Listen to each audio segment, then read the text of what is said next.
नमस्कार साथियों। कल से मेरे खिलाफ एक स्क्रिप्टेड कैंपेन चलाया जा रहा है। सेम भाषा, सेम बातें, सेम आरोप।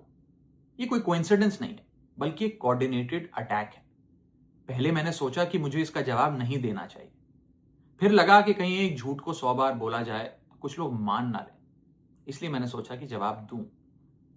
आम आदमी पार्टी ने 3 आरोप लगाते हुए ये कहा कि इन 3 आरोपों की वजह से हम राघव चड्ढा को पार्लियामेंट में बोलने का मौका नहीं देंगे। राघव चड्ढा के पार्लियामेंट में बोलने पर रोक इसलिए लगाई गई क्योंकि उन्होंने ये 3 गलतियां करी। मैं एक एक करके इन तीनों पर आपसे बात करना चाहूंगा। पहला आरोप कि जब ऑपोजिशन पार्लियामेंट से वॉकआउट करता है, सदन से वॉकआउट करता है, तो राघव चड्ढा वहीं बैठे रहते हैं, वो वॉकआउट नहीं करते। ये सरासर झूठ है, सफेद झूठ। मैं चुनौती देता हूं, एक इंस्टेंस, एक दिन ऐसा बताइए जब ऑपोजिशन ने वॉकआउट किया हो और मैंने उनका साथ ना दिया हो, मैं साथ में वॉकआउट नहीं किया हो। और पार्लियामेंट में तो हर जगह सीसीटीवी कैमरा है। आप सीसीटीवी कैमरा निकाल कर दिखा दीजिए, दूध का दूध और पानी का पानी हो जाएगा। दूसरा आरोप लगाया कि राघव चड्ढा ने चीफ इलेक्शन कमिश्नर के इंपीचमेंट मोशन पर, यानी कि मुख्य चुनाव आयुक्त को हटाने वाली जो याचिका थी, उस पर साइन करने से मना कर दी। दूसरा सफेद झूठ। ना मुझे आम आदमी पार्टी के किसी भी नेता ने इस मोशन पर साइन करने के लिए कहा, ना औपचारिक तौर पर कहा, ना अनौपचारिक तौर पर कहा। और आम आदमी पार्टी के राज्यसभा में कुल 10 सांसद हैं, जिनमें से 6 या 7 सांसदों ने इस मोशन पर खुद ही साइन नहीं किया। तो भला इसमें मेरी क्या गलती? खाली सारा दोष मुझ पर ही क्यों मढ़ा जा रहा है?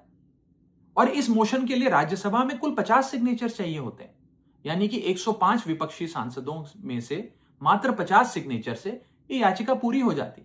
तो इतना शोर क्यों? और तीसरा आरोप जो मुझ पर लगाया गया वो ये था कि राघव चड्ढा डर गए हैं और इसलिए वो बेकार मुद्दे उठाते हैं। पहली बात मैं बता दूं कि मैं पार्लियामेंट में शोर मचाने, चीखने, चिल्लाने, माइक तोड़ने या गाली देने नहीं गया। मैं वहां पर जनता के मुद्दे उठाने गया हूं, लोगों की बात करने गया हूं। और मैंने कौन सा मुद्दा नहीं उठाया? मैंने जीएसटी से लेकर इनकम टैक्स की बात करी, पंजाब के पानी से लेकर दिल्ली की हवा का मुद्दा उठाया, हमारे सरकारी स्कूलों की हालत से लेकर कैसे पब्लिक हेल्थ केयर इंस्टीट्यूशंस को मजबूत किया जाए, इंडियन रेलवेज में जो पैसेंजर्स ट्रैवल करते हैं उनकी समस्याएं रखी, यहां तक कि मेंस्ट्रुअल हेल्थ, एक ऐसा मुद्दा जिसके बारे में लोग बात करने से कतराते हैं, वो बातें तक रखी। बेरोजगारी से लेकर महंगाई तक तमाम मुद्दे उठाए। आप मेरे 4 साल का पार्लियामेंट का ट्रैक रिकॉर्ड उठाकर देख लीजिए।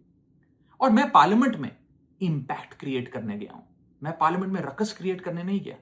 ये टैक्स पेयर के पैसे से जो पार्लियामेंट चलती है, उस टैक्स पेयर के मुद्दे उठाने में पार्लियामेंट में गया हूं।